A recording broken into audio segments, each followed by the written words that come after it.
Jeff, before we do this deep dive, we're going to be using certain words. Profile, color space, gamut, gamut limiting, soft proofing.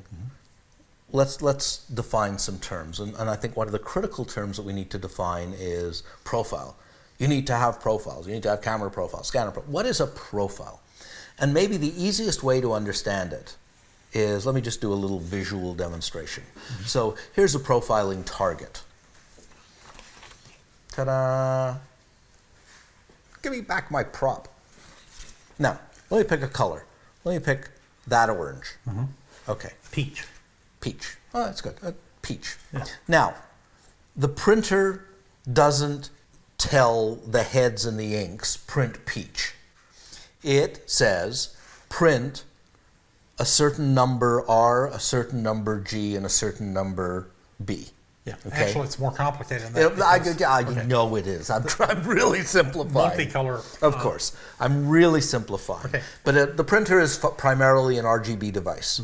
So we're saying, I'm sending you some numbers. Let's pick an arbitrary, 100, 100, 100. And that's going to reproduce as peach.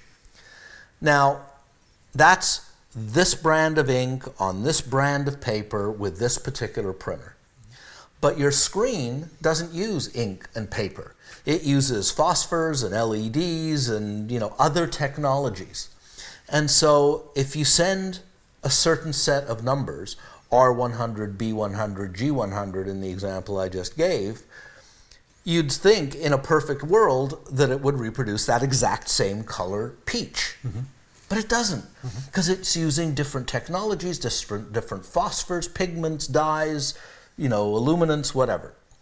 So all a profile is a translation table that says, when I send you these numbers, correct with -6 + 2 -4.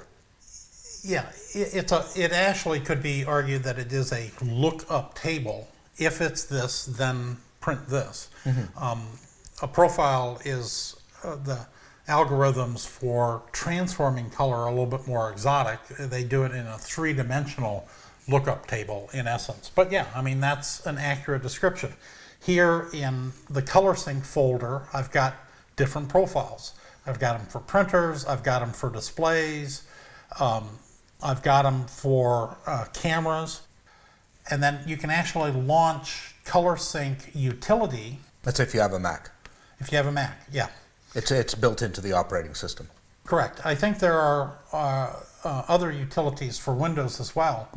But here is a profile for the Exhibition Fiber 2880, which we're going to be looking at in a geeky application called ColorSync. And this is the gamut representation, the gamut, the total volume of color. That's right. That's the amount of liquid that is going to go in the bucket. Yes. And if you want to get really geeky, you can actually open the profile and see some of the various pieces of information in terms of rendering intents, in terms of PCS conversion table. Most output profiles have a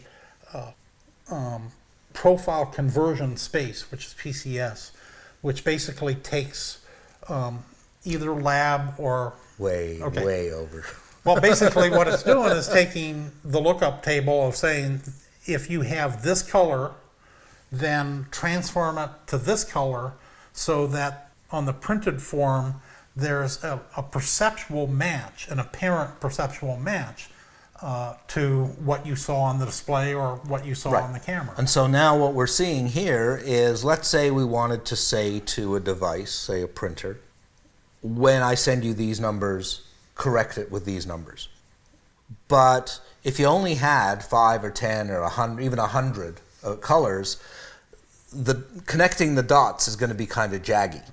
Whereas by having 500, 1,000, 2,000 patches, you end up with a very smooth line. And that's what this is about. This is why making high quality profiles gives you very smooth transitions. So when it comes to reproducing, and let's look here at the screen, you've got, these, let's just take, for example, what's showing here, which is, these greens, the transitions from the deep saturated greens to the lighter yellowy greens. The higher the quality of the profile, the more data points there are, and that the connecting of the dots has been done with a smoother line. That's my analogy. So basically you have input profiles, cameras, scanners, things coming in.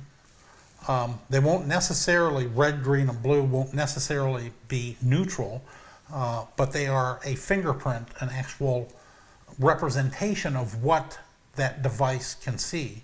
You bring it into an application like Photoshop or Lightroom, you generally want to transform into a working space. Right, a working space is the bucket, yes, which is holding the color gamut of the device that you recorded. And then... And you do your editing. In this bucket. In this working space. And then you send the information to the output profile, which is the way you've characterized this combination of ink and paper. Yes. And so in other words, what we're really doing, it's like being at the UN and having a couple of translators working between a person over here, neither of whom speaks their language, but you got someone in the middle that maybe speaks Esperanto. Anyone remember Esperanto? The universal language that never happened? But anyhow, that's the way it is. It's basically translating, here's what you think you were doing, here's what you're really doing, mix it all together, now put it out. It kind of gets complicated. These analogies are not as good as they might be, but I think this is enough to, for people to understand profiles, gamut, color spaces, and what they are at their most fundamental level. All right, well then, based upon that preliminary kind of overview, I think we can do a deeper dive if you're ready. Off the board. Yeah, get your scuba tank.